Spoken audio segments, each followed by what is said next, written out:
When we were children, we were told that we have a motherland, and that motherland was Spain. However, we have discovered later in our lives that as a matter of fact, we have several motherlands. And one of the greatest motherlands of all is no doubt Africa. We love Africa. And every day we are much more aware of the roots we have in Africa. Also, America is our motherland. Africa, America, and Bolivar used to say that we are a new human race in Latin America, that we are not Europeans, nor Africans, or North Americans, that we are a mixture of all those races, and there is no doubt that Africa resounds with a pulse like 1,000 drums, and happiness and joy. But also there's a lot of pain when you think of Africa. Yesterday I met with the president of Mozambique, because fully aware of these roots and these realities, we have designed an agenda for Africa in Venezuela. And we have spoken to other South American leaders. Lula, for instance, is fully aware of the African roots of Brazil and South America.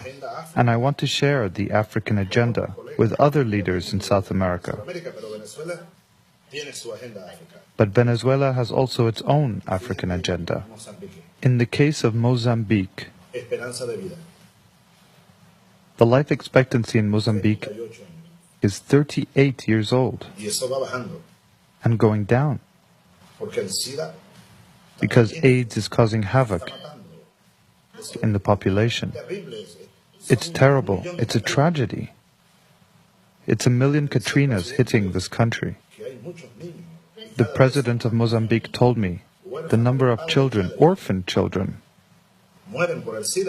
whose parents have died as a result of AIDS. The teachers are dying. The doctors are dying. That's a tragedy. And it's a disgrace. And that's why it hurts. It hurts so much to see the UN opening its doors to listen to speeches and more speeches, while at the same time, every year, a population equivalent to Argentina today, or Colombia, die of hunger, or Venezuela die of hunger. And those deaths could be avoided. Most of them are children, little girls, little boys, and most of them are in Africa.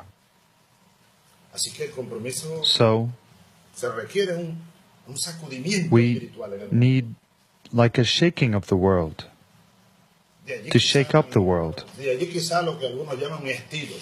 That's why when people talk about my style, that's why the speech I delivered yesterday before the United Nations Assembly, because it doesn't work.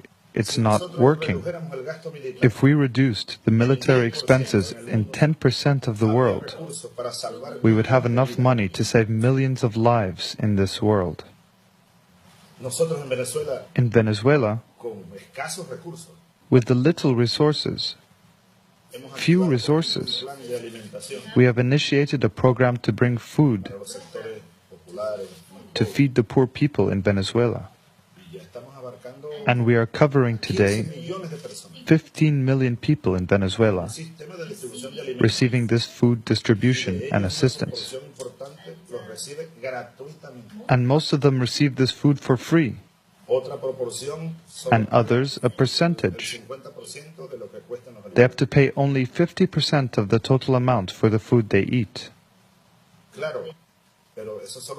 And of course, this is possible only if the people themselves participate, and with a new awareness. Racism is very characteristic of imperialism. Racism is very characteristic of capitalism. Katrina has a lot to do with racism, no doubt about it. Hate against me has a lot to do with racism. Because of my big mouth, because of my curly hair. And I'm so proud to have this mouth and this hair because it's African.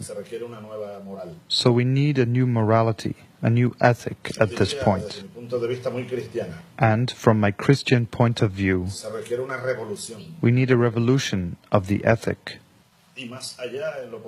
And in the political and economic fields, we need to take back the flag of socialism, in my view, in order to be able to defeat, with the will of the people, with the participation of the people, to beat those ominous phenomena such as racism.